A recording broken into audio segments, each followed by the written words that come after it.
Welcome to the deep dive. We're hitting the ground running today with a really critical topic for your MSRA prep, hyperosmolar hyperglycaemic state, or HHS. We've gone through a whole load of notes, sort of pulled out the essential info you need to get a handle on this condition. Yeah, the goal is to make it clear, memorable. Exactly. Make it stick. We'll even throw in a few memory aids as we go. Sounds good. So HHS. Yeah. Let's clarify what really sets it apart. It's a serious medical emergency. Right. We're talking really, really high blood glucose, usually over 33.3 millimoles per liter or 600 milligrams per deciliter if you use those units, plus severe dehydration. And it's mainly in type 2 diabetes. Primarily, yes. And the big differentiator from DKA diabetic ketoacidosis is that you get minimal ketones, like hardly any, and no significant acidosis. Okay. So the pH stays above 7.3, bicarbonates generally over 15. It's serious stuff, often seen in older people, and sadly has a higher mortality rate than DKA. Why that, the higher mortality? Well, it's probably a mix of things. The patients are often older, maybe have more underlying health issues. Plus, HHS can creep up more slowly, so diagnosis might be delayed compared to the more dramatic onset of DKA sometimes. Okay, so let's just cement that definition. HHS means severe high sugar, leading to really concentrated blood that's the high serum osmolarity, typically 320 or more. Yep. But crucially, like you said, hardly any ketones, no real acidosis like in DKA, and it comes on gradually. Yeah, often over days, even weeks sometimes. The dehydration just gets progressively worse. That slow burn can make it tricky to spot early on. Right. Here's a little tip to maybe help remember it. Think of the H in HHS, high sugar, high osmolality, but also H for hardly any significant ketones or acidosis. Oh, I like that. H for hardly any. Yeah. That's quite neat. Okay, so we know what it is. Now let's dig into the causes of the etiology. What's going on underneath? Well, fundamentally, you've usually got underlying insulin resistance plus a relative insulin deficiency. Well, relative deficiency. Meaning the body isn't using its insulin well, rather than not having any, like in type 1 diabetes. There's usually still some insulin around. And often the liver is also producing too much glucose. Okay, so the body's not responding well to insulin. Exactly. Cells struggle to take up glucose.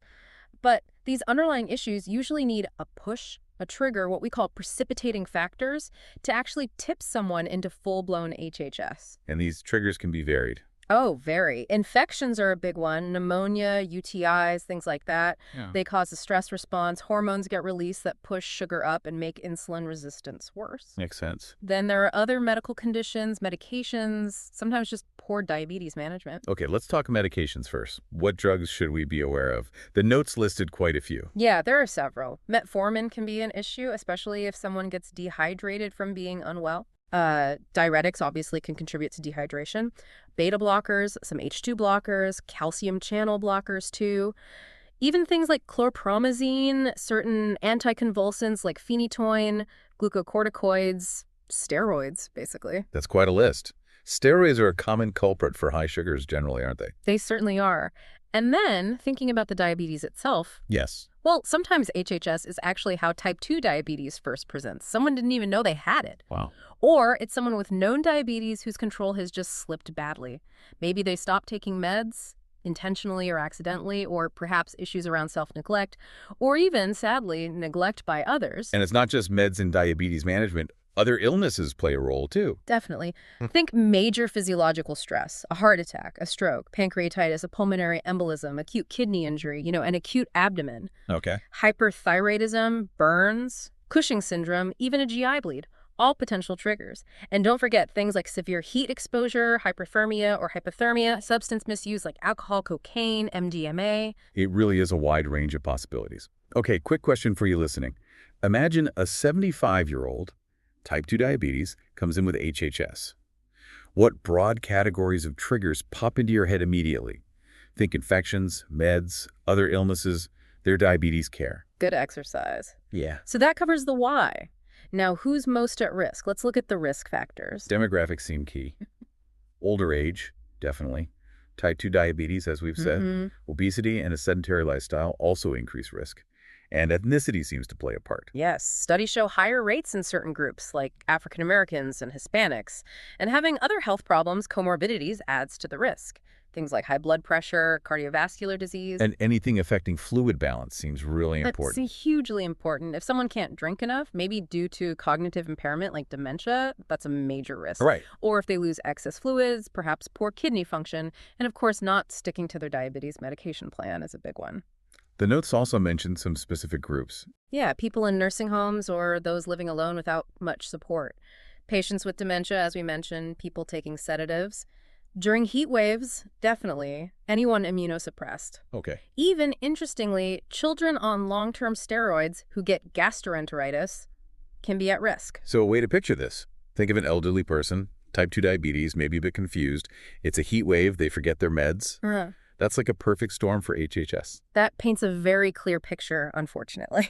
Okay, so let's get into the nuts and bolts of how this happens in the body, the pathophysiology. It kicks off with that super high blood sugar causing osmotic diuresis. What does that mean exactly? Right, so there's so much glucose in the blood, the kidneys just can't reabsorb it all like they normally would. Okay.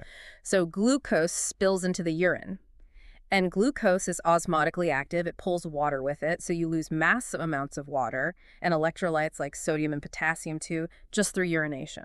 And that massive fluid loss jacks up the serum osmolarity, makes the blood thick. Precisely.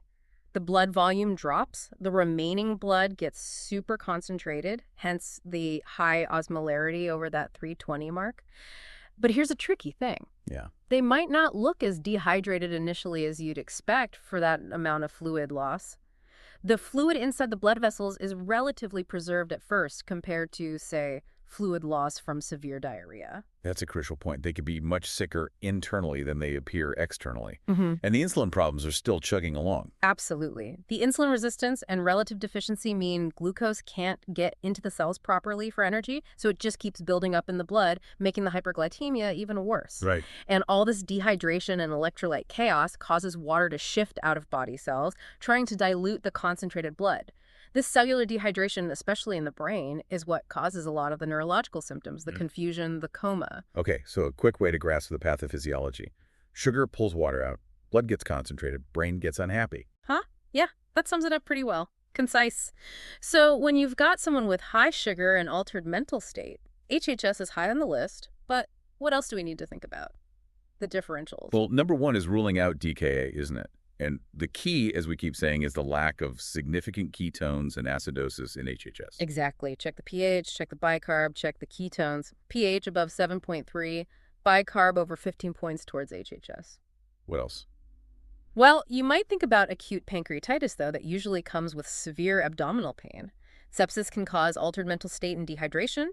A stroke, a CVA, could potentially mimic some neurological signs. And sometimes you hear the term hyperglycemic hyperosmolar non-ketotic coma, or HHNC. That's basically the same thing as HHS. So look at the whole picture, but those ketone and acid-based results are vital for telling it apart from DKA. Couldn't agree more. Okay, let's zoom out a bit. What about epidemiology in the UK? How common is HHS? Our notes say it's less common than DKA overall. Definitely seen more in older folks with type 2. But interestingly, there's this trend now of seeing it more in younger adults, even teenagers. Sometimes it's the first sign they even have type 2 diabetes. Yeah, that's a worrying reflection of the rise in type 2 diabetes generally, isn't it? The actual incidence in the UK is thought to be pretty low, maybe less than 1% of all diabetes-related hospital admissions. And any particular groups more affected here? Well, echoing the risk factors, higher rates are seen in African American and Hispanic communities in the UK. Likely a complex mix of genetic factors, socioeconomic influences on diabetes prevalence and management. Right. And obviously, the overall rates depend on how common diabetes is and how well it's generally managed in the population. Makes total sense. Yeah. Okay, let's get practical. What does a patient with HHS actually look like? The clinical features, signs, and symptoms. Okay, you're looking for someone who is profoundly dehydrated and has that very high glucose. Key symptoms: extreme thirst, peeing a lot, at least initially, before they get too dehydrated, dry mouth, feeling really weak, generally unwell. And the altered mental state is key. Absolutely critical. It can range from just mild confusion or drowsiness right through to coma. Some people get visual disturbances too. You mentioned neurological deficits can be more obvious than in DKA sometimes. Yeah, things like weakness down one side or other focal signs, sensory changes, motor problems can crop up more often in HHS. And then the obvious dehydration signs on examination. Dry skin, dry mouth and tongue, poor skin turgor. That's when you pinch the skin and it stays tinted up. Exactly. And they might have low blood pressure. In really bad cases, you might see signs the circulation is failing or even organ failure starting. So on first impression, they'll look pretty sick, wiped out, definitely dehydrated, maybe confused. What about vital signs? Often tachycardic, fast heart rate trying to compensate for the low blood volume. Hypotension, low blood pressure is common. Breathing might be rapid, but usually not that deep, gasping, Kussmaul breathing you see in DKA. Temperature can be up if there's infection, or sometimes low in severe cases. Oxygen sats might be down if they have lung issues. And a proper head-to-toe exam will find more. Definitely. Check skin turgor. Look for rashes. Any source of infection. Head and neck. Sunken eyes, dry mouth. Maybe check the throat and ears for infection. Feel the lymph nodes. Right. Chest and heart. Listen for pneumonia, signs of heart failure. Check for murmurs suggesting endocarditis, signs of an MI. Abdomen. Check for tenderness, signs of an ileus. And a really thorough neuro exam is vital. Assessing what specifically? Level of consciousness, orientation, thinking skills, any neck stiffness, suggesting meningitis, Kernig's, sign cranial nerves, power in the limbs, coordination, reflexes, sensation. Really comprehensive. It sounds like you need to be thorough. Memory tip, maybe. Picture someone looking incredibly dry and confused, but they don't have that fruity acetone breath or the deep, fast breathing of DKA. That's a useful contrast. Okay, so we suspect HHS based on how they look and their history. What tests do we order? Bloods are obviously first up. Glucose level going to be sky high, over 30 usually. Electrolytes. Sodium, potassium, bicarbonate. Bicarb, usually normal or just a bit low, helps differentiate from DKA. Yep. Kidney function urea and creatinine, essential to check for AKI. Acute kidney injury, which is really common. Urea will also be high just from the dehydration itself. And ketones. Crucial. Blood and urine ketones should be normal or only slightly up in HHS. That's a key difference from DKA. Other basics too, full blood count, liver function, CRP maybe, looking for infection or other issues, imaging, chest x-ray maybe, CT if needed based on symptoms. And we need to confirm the high osmolality, right? Absolutely. Huh. Serum osmolality will be way up over 320. Lab can measure it directly or you can estimate it. How do you estimate it? The formula is roughly 2 times sodium plus potassium, then add urea, then add glucose. All in U1L. Gives you a good ballpark figure. Okay. Any other tests needed? Yeah, you'll need to repeat the kidney function and electrolytes pretty often to see how they're responding to treatment. Blood and urine cultures are vital to hunt for infection. And arterial blood gas, ABG, confirms no significant acidosis pH over 7.3, normal and in gap usually. Maybe check CK levels or cardiac enzymes if you're worried about muscle breakdown, rhabdo, or a heart attack. ECG, chest x-ray for heart-lung status. And then other tests, depending on what you suspect the underlying trigger is. Maybe a lumbar puncture if meningitis seems possible. All right, a full workup. So we've diagnosed HHS. How do we manage it? It sounds complex. It needs careful handling, definitely inpatient care, close monitoring. Priority number 1 is fluids, intravenous fluid resuscitation. What fluids? Usually start with 0.9% saline, normal saline. How much and how fast depends on how dehydrated they are. And if they have heart or kidney problems, you need to be cautious about fluid overload. But generally, you're aiming for maybe 3 to 6 liters in the first 12 hours, then replace the rest of the deficit over the next 12 or so. Keep a very close eye for fluid overload signs, crackles in the lungs, rising JVP. Okay, fluids first. What about the electrolytes that are all over the place? Got to correct those carefully based on frequent monitoring. Sodium needs careful watching as fluids go in. Potassium is tricky. It might be high initially if they have kidney injury, or it might drop rapidly once you start insulin. So replacement needs careful titration based on levels. And insulin. When does that come in? Cautiously, and usually after you've started fluids, especially if ketones are low or absent. You don't want to drop the glucose too fast before the circulation is restored. We typically use a low-dose, fixed-rate IV insulin infusion, something like 0.05 units per kilo per hour. Gradual reduction is the aim. And we absolutely have to find and treat the trigger. Cannot stress that enough. Find the infection, treat the MI, whatever it was. That's key to getting them better and stopping it happening again. Then there's supportive care, monitor heart rhythm, neurostatus. Some might need ventilation if they're very unwell. Daily foot checks are important in anyone with diabetes. They want to respond closely. Very closely. Frequent checks of osmolality, sodium, glucose. You want to bring the osmolality down slowly and steadily. Drop it too fast, and you risk cerebral edema or osmotic demyelination syndrome, serious brain complications. Okay. Anything else? Prophylactic anticoagulation blood thinners like low molecular weight heparin is usually needed because they're dehydrated, immobile, and at high risk of clots like DVT or PE. Keep strict fluid balance charts. Encourage drinking fluids once they're alert and safe to swallow. And always get senior help involved early or if things aren't going to plan. That's a lot to coordinate. You mentioned a mnemonic for the first steps. Yeah, a simple one. Fluids first, then insulin, find the cause. Helps keep the priority straight initially. Fluids first, insulin, find the cause. Got it. So what's the outlook for someone who gets HHS, the prognosis? It really depends on how severe it was, what other health problems they have, and how quickly they got effective treatment. With good, timely care, many do well. But as we said earlier, mortality is higher than DKA. Often quoted around 10 to 20%, maybe even higher in some studies. That's largely down to the patients often being older and having more comorbidities. It's significantly higher than DKA mortality. Really highlights how serious it is.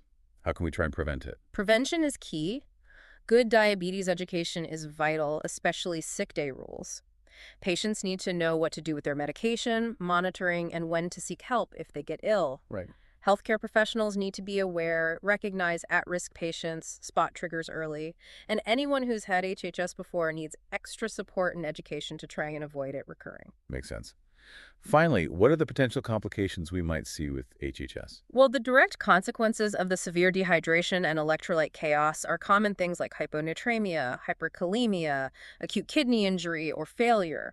Cardiovascular problems like arrhythmias or even heart attacks can happen.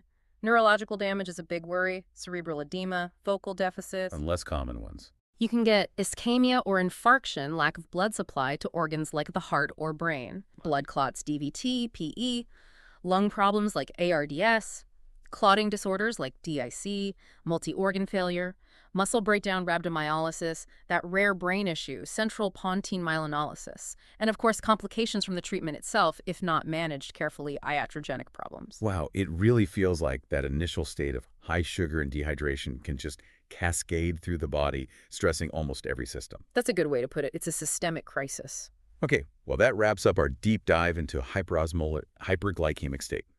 Let's just quickly recap the absolute must-knows. Okay. Remember HHS, high sugar, high osmolality, but minimal ketones or acidosis. Severe dehydration is classic. More common in older people with type 2 diabetes. Management priority is fluids first, then careful insulin, and always find and treat that underlying trigger. Spot on. And maybe a final thought to leave you with, given that we're seeing type 2 diabetes rising in younger people, how might that change the typical face of an HHS patient in the future? Something to ponder. Definitely food for thought. For more great resources to smash your MSRA, do check out passthemsra.com and freemsra.com. Thanks for tuning in to this deep dive.